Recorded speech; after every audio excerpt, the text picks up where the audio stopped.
contradiction to the way Synod functions, and that in part is what I want to come on to talk about.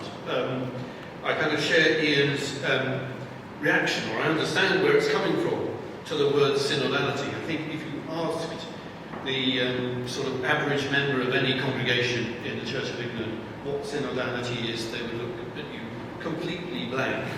They would say, I've heard of synod, but what is synodality? I too was in Rome for the prayer vigil on the 30th of September, an incredibly moving moment, and I was privileged to be an observer for one of the sessions of the Synod again in mid-October. So I've had a bit of exposure to what I know we will hear about from Father Young is happening in the Catholic Church. But I want to give you just, and this is going to be specifically from the point of view of the Church of England, rather than the Anglican Communion more broadly. I mean, very many points of similarity, but of course the history of the Church of England has its own distinctive elements that continue to shape the way we function today. So I'm really speaking out of experience of the Church of England only as I in what I say. If we take synodality very, very broadly to mean, in some sense, the involvement of the whole Church in the kind of decision-making processes that affect the Church. That just starts, it's a loose, baggy definition, but we'll start with that. I'm going to talk about three things really: history, theory, and practice. I'll start with a bit of the history, summarising, of course, very, very superficially, but that's all I've got time for. There's a sense in which the lay voice, the voice of not the clergy, the lay voice, has been present in different ways in the Church of England from its almost from its very origins in the early medieval period, before the Reformation, in two particular guises that in some sense have endured today. One is because of the presence of bishops, and before the Reformation, greater abbots in the Great Council, which evolved into Parliament. There's a sense in which, for the Church of England, the affairs of the Church have been threaded through the affairs of, if you like, secular government over the centuries, and as you well know, that remains the case today, with bishops in the House of Lords, which of course works two ways. Yes, bishops have the opportunity to speak on matters that affect society as a whole, not just the Church, but likewise other peers, secular peers, have the opportunity to speak back to them and to feed in their views into what will be carried back into the Church of England. So that is one sense in which the lay voice, the sense has always been there. Parliament, of course, had for many, many centuries and retains, in effect, the ability to legislate for the Church of England. And the second is in the system of lay patronage and the influence that great lords, gentry, institutions like Oxbridge colleges and so forth, and more recently patronage trusts, which might be run by bodies including lay people, could have on the appointment of clergy to particular parishes. And that still remains the case, although substantially modified in the modern period. So there's always been a thread of a lay, quite powerful, but top-down, associated in a sense with the upper orders, and in particular with the system of government in England. There's always been, however, that kind of lay voice, lay influence in some sense threading through. That, of course, is not what we mean by synodality, but it's just important to hold on to that. In terms of representation for the Church as a whole, before the Reformation and then continuing through it and afterwards, there were always two houses for each province, York and Canterbury, of clergy and lower clergy and upper clergy, effectively the bishops, after the Reformation. And convocation had a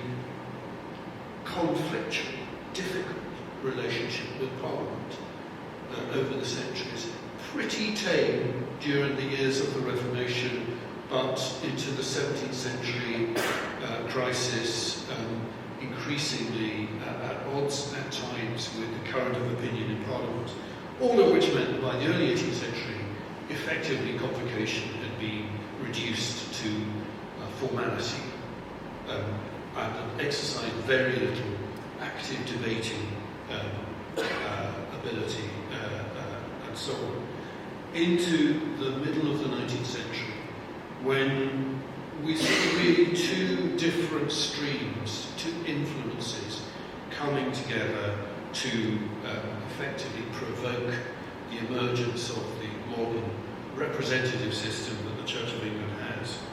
One quite powerful stream, in many ways the dominant one, and this might be in some ways surprising, is or was the revival of what was thought to be a patristic vision of representation for the whole church. The impetus here was really those high churchmen who thought that because of the necessary reform of the Church of England by Parliament in the 19th century, there needed to be a kind of firewall between Parliament as it were, as a secular authority and the inherent spiritual authority of the church. So parliamentary reform of the church, which was necessary for all sorts of reasons, triggered a reaction, most famously associated with the Oxford movement, which led to the revival of convocations and increasing pressure for the ability of the convocations to make decisions for the Church of England separate from Parliament. And in doing so, they constantly look back to the early church, to patristic models. But the other more predictable influence, perhaps, was the rise of democratisation in British society as a whole, the reform of the House of Commons, the growth of the widening of the franchise and so on. In sum, this led to a situation where by the late 19th century there had come into being something that looked very, very like what we have today. A three-tier structure, representation of bishops, representation of clergy, and then representation of laity. And these were organised originally in deanery and diocesan conferences, as they were called. The conference emphasised that they were not, as it were, kind of official legislative bodies, and then in convocations, and then in 1903 there was a kind of creation of a sort of semi-official national structure that included representation for the laity at the national level, creation of something called the Church Representation Council, Church Representative Council. After the First World War, this system was booted up, in a sense, and given a legislative weight in the creation of the Church Assembly, which was able to develop legislation for the Church on its own initiative. But that still had to be rubber stamped, as it were, by Parliament. And that created difficulties, particularly with the reform of the Book of Common Prayer, which failed in Parliament in the late 1920s. And by a long route, we end up in 1970 with a reform proposed for the Church Assembly to make what we have today as the General Synod, with that three-tier structure of House of Bishops, House of Laity, House of Clergy, House of Laity. They can vote together as a whole synod, or they can vote by houses. And we have representation, therefore, at deanery level. There are deanery synods, in theory with the same structure, though they rarely vote in quite the same way. It does happen sometimes. Diocesan synods, and then general synod. Now, the theory of synodality as it's exercised in the Church of England is that it's a means by which the whole church is involved in steering the way in which the church seeks to apply, to live out the gospel in society. That is, in a sense, the theory, the theology that lies behind what we have today. But more specifically, the theory that lies behind the creation or the functioning of General Synod is that it has two key functions. One, I've already touched on, is the legislative. In General Synod, measures can be discussed, amended, adopted, that will then go forward to become effectively measures for the Church of England as a whole, may even be enshrined in canon law. There continues to be an ecclesiastical committee of Parliament that can scrutinise this process, but very rarely, it does happen occasionally, raise an objection to things the Church is doing. And the second function, less closely defined, is consultative. The General Synod is there in some sense to sound out the views of people on the ground from the parishes, laity, clergy, as well as the bishops. It is not an executive body. It is not, in a sense, theory, policy-making body. But that's where we have to turn to practice.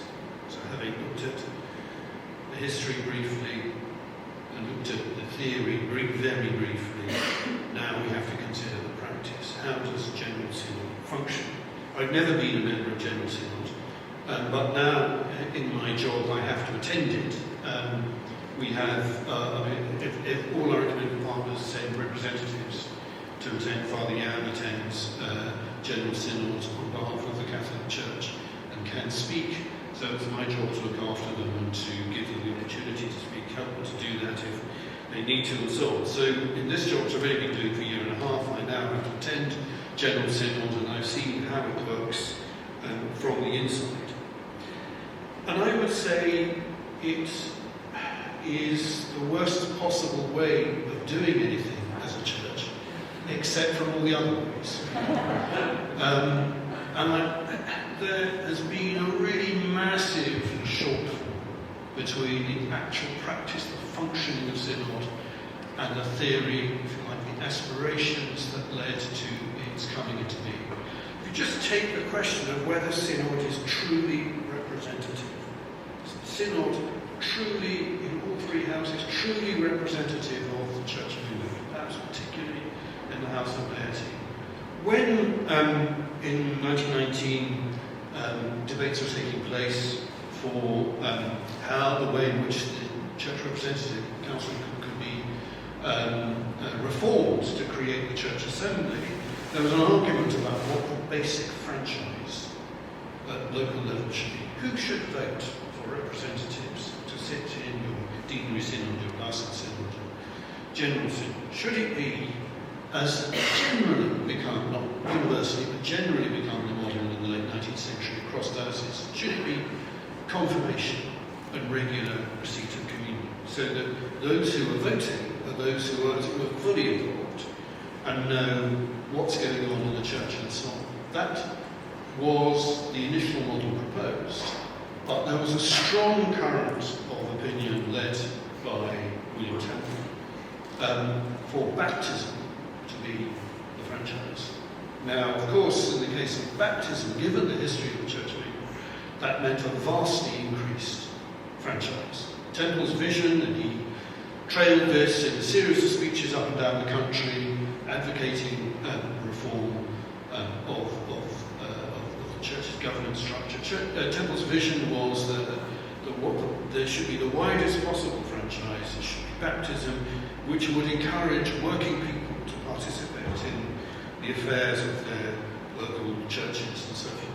That has never happened, needless to say. Even by the late 1920s, it became really clear that what was happening was that because it's an indirect representation onto the Church Assembly, now General Synod, actually what you get are the same people active in diocesan synod, deanery synod, active in diocesan synod, elected onto General Synod, often sitting on General Synod for many, many years, for many terms, and you have the kind of emergence of a sort of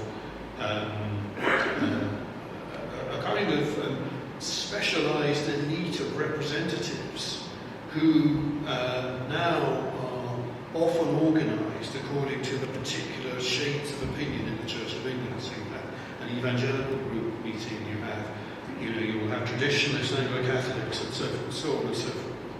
And this has brought into General Synod what was never really envisaged from the beginning. Not only the kind of continued influence, I think disproportionate influence of the educated, the activists at local level and so forth, but then also the disproportionate kind of representation of really strong opinion according to the different church parties, divisions and so on that we have. So when Tim raised this question about whose voices are we hearing, the truth of the matter, I think, in practice in General Synod, is that what you hear are the voices of those who have learned how to organise themselves, are often highly educated professionals who know how to run meetings or how to amend motions and so forth. What you do not hear in the main is simply the voice of the ordinary Anglican churchgoer. I think some might say that's a rather cynical take on it, but I do think that actually is the case. And then sort of secondly, in terms of practice, what we've had is the invasion in the sense of a quasi-parliamentary way of doing things, with rules that have become rather solidified, that sometimes hamper debate as much as encourage it. I'll give you one good example. In July Synod in 2022, a motion was before Synod on the Russian invasion of Ukraine. And main debate focused on the resolution that was attached to the motion, which called for if I've got it round the right way, a negotiated peace in Ukraine. Now, the main kind of bone of contention was whether instead it should be a just peace. Anyone with any common sense would think, well, this is easy, you just say a negotiated just peace. But the Synod rules forbade the putting up of a motion for amendment from the floor. It had to be submitted in advance. So Synod had no mechanism in its own rules to come to what was the obvious compromise view. And that is just a little illustration of the way that, in a sense, the movement of opinion, the evolution of opinion in Synod can be hampered by its own modes of working. But I think probably the really big issue in terms of the way synodality in the Church of England anyway has worked out is really a certain lack of clarity about Synod's purpose. Yes, it's legislative. Yes, it's consultative. It is not, in theory, an executive body, as I said, but it constantly strives to become an executive body. So it is constantly calling for accountability and transparency, often in reaction from one part of Synod or another to particular developments in the church. We've had this over safeguarding, that's a very much an ongoing issue. We've had it over sexual ethics at the moment and so on. And so the sort of thrust from the floor of Synod is often for Synod to become a body that actually determines what the policy of the Church of England should be. And that is not meant to be its function. And that's created a tension, I think, between the ways in which church policies evolved, developed in various offices of the Church of England, expressed through the House of Bishops, and actually received on the floor of Synod. So I think, in a way, I'm drawing to a close now, we have a system that has been long in evolution that does in some way embody and represent the voice of the whole church, but indirectly at best. There are moments when Synod suddenly comes together which are really quite moving. We had one very recently that we had a November synod with the Archbishop's statement on the war in Gaza, when suddenly it was as if everything clicked into place and there was extraordinary near unanimity in synod. That's quite rare. More often than not, it's sometimes really quite unpleasant internal fighting. But it is what it is, and I'm struggling to think of any other better way of doing things than what we have. I think I'll stop there. That's it. Yeah. Thank you very much.